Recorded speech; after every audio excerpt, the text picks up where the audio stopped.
இப்போது நான் சொந்த வீடு கட்டுறவன் நான்லாம் வாஸ்துபடி தான் கட்டிகிட்டு இருப்பேன். இப்போது இந்த மாதிரி இன்னொருத்தர் இருக்கும்போது அவனால் சொந்த வீடு கட்ட முடியாது. இந்த மாதிரி அப்பார்ட்மெண்ட் இந்த மாதிரி வீடு வாடகைக்கு தான் போகிற மாதிரி இருக்கும்.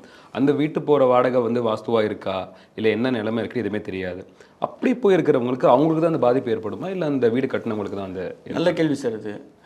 ஆக்சுவலாக நீங்கள் ரொம்ப இந்த வாஸ்து சாஸ்திரத்தில் ரொம்ப கூர்ந்து கவனிச்சிங்க அப்படின்னா உங்களுடைய வீடு எப்படி இருக்கோ அதே போல தான் உங்களுடைய நண்பர்களுடைய வீடு, உங்களுடைய உறவினர்களுடைய வீடு, நீங்கள் படிக்கின்ற பள்ளி, நீங்கள் மேல் படிப்பு படிக்கின்ற காலேஜ் யூனிவர்சிட்டி ஆகட்டும், நீங்கள் செய்கின்ற வேலை செய்கின்ற உங்களுடைய ஆஃபீஸ் எல்லாமே கிட்டத்தட்ட ஒரு 60% டிட்டோவாக இருக்கும்.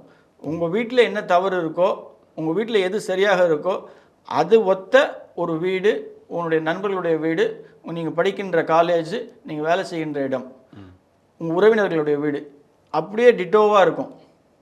நீங்கள் இப்போ வாடகை வீட்டுக்கு போகிறீங்க அப்படின்னா உங்கள் வீட்டில் தவறு இருக்குது சார், நீங்கள் ஒரு நல்ல வீட்டுக்கு போயிடுங்க மாறிங்க உங்கள் கன்சல்டன்ட் சொல்கிறாரு அப்படின்னா, வாஸ்து கன்சல்டன்ட்டு அவருடைய ஆலோசனைகளை ஏற்று உடனே ஒரு நல்ல வீடு கிடைக்கிறது அப்படின்றது ஒரு மிகப்பெரிய கேள்வி.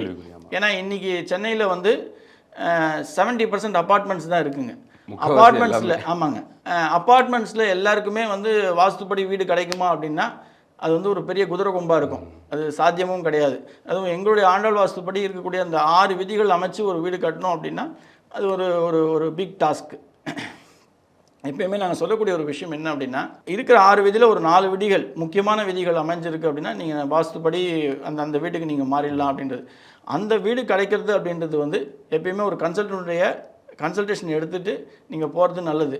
ஆனால் அந்த வீடுக்கு நீங்கள் போனோம் அப்படின்றது வந்து நீங்கள் வணங்குகின்ற கோயில், நீங்கள் செய்கின்ற நல்ல காரியம் அப்படின்ற ஒரு விஷயம் வந்து மிகப்பெரிய ரோல் ப்ளே பண்ணும்.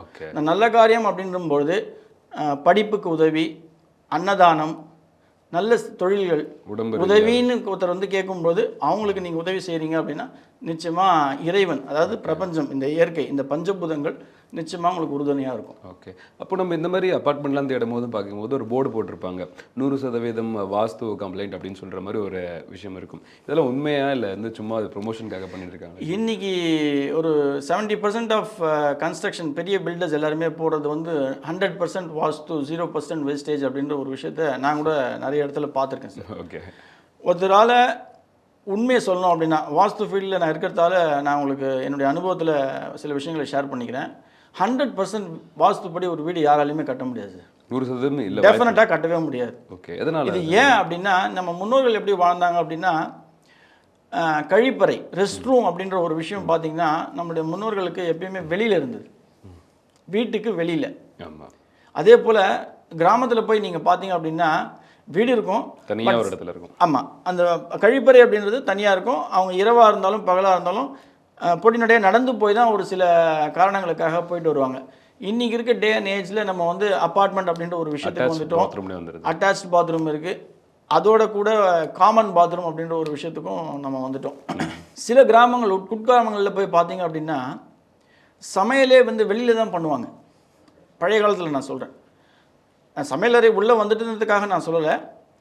செப்டிக் டேங்க் வீட்டு உள்ள, அதாவது நம்மளுடைய தந்தை செவரு, காம்பவுண்ட் செவரு அப்படின்ற ஒரு விஷயத்துக்குள்ளே கிடையவே கிடையாது. அப்பாற்பட்டதாக இருந்துச்சு. ஆமாம், அந்த காலத்தில். ஆனால் நம்ம செப்டிக் டேங்க் போடணும் அப்படின்னா இன்றைக்கி நம்ம எங்களுடைய வாஸ்து கன்சல்டன்ஸ் எல்லாருமே சொல்கிறது வடமேற்கில் தான் போடணும் அப்படின்னு சொல்லுவாங்க. வடமேற்கு வடக்கு சார்ந்து தான் போடணும், அதாவது நார்த் வெஸ்ட் அப்படின்றது தான். எப்போ இந்த விஷயங்கள்லாம் உள்ளே வருதோ அப்பயே வந்து வாஸ்து வந்து ஒரு வந்து வாஸ்துடைய பர்சன்டேஜ் வந்து ஒரு கொஸ்டின் மார்க் ஆகிடும். பாத்ரூம், ரெஸ்ட் ரூம் அப்படின்ற ஒரு விஷயம் வீட்டுக்குள்ளே வந்துடுச்சு அப்படின்னா அங்கே ஒரு 10% போயிடும் முதலே. ஆமாம். படிக்கட்டு, ஒரு தளத்திலிருந்து இன்னொரு தளத்துக்கு நம்ம கொண்டு போகக்கூடிய ஒரு விஷயம். நம்ம வாழ்க்கையில் அடுத்த தளம் போனோம், அடுத்த கட்டம் நோக்கி நம்ம பயணம் பண்ணோம்னா படிக்கட்டு ஒரு பெரிய ரோலை ப்ளே பண்ணும். படிக்கட்டு எங்கே வரணும் அப்படின்ற ஒரு விஷயம் வந்து நம்ம வரப்போகிற காலத்தில் பேசலாம். இந்த படிக்கட்டு அப்படின்ற ஒரு விஷயம் நம்ம உள்ளே போடணும்னா தெற்கு சென்டர்லையும் மேற்கு சென்டர்லையும் போடுவோம்.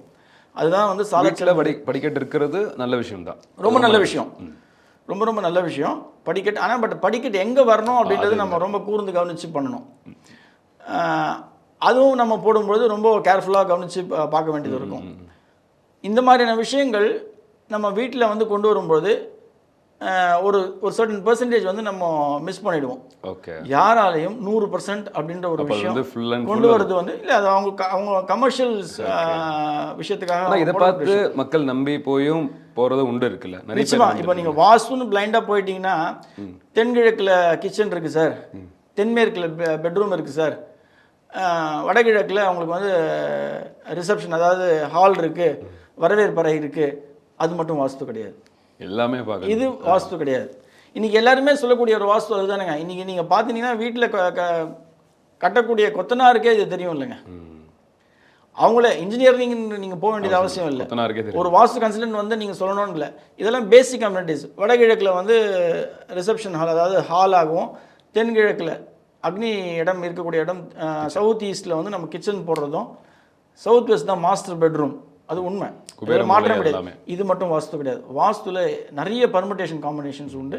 அது நம்ம வரப்போகிற காலத்தில் நான் உங்களுக்கு நிச்சயமாக நம்ம நேர்களுக்காக சொல்கிறேன். இன்னொரு விஷயமும் என்னன்னா, இப்போ வாஸ்து இல்லாத வீட்டில் வாஸ்து மீன் வளர்க்குறாங்க. அது என்ன விஷயமா இருக்கு? அதுக்கும் வீடு தான் காரணமா இல்லை வந்து அதனால எதனா சார்ந்து இருக்கா? இல்லை, நீங்கள் கேட்ட கேள்வி நல்ல கேள்வி. வாஸ்து மீன் வளர்க்குறதால பணம் வருமா அப்படின்னு நீங்கள் அந்த விஷயம் போயிட்டு ஒரு இன்டெரக்டான கேள்வி. வாஸ்து மீன் விற்கிறவனுக்கு தான் நிறைய பணம் வரும் சார், வளர்க்குறவங்களுக்கு பணம் வராது. செலவு தான் ஆகுங்கிறீங்களா?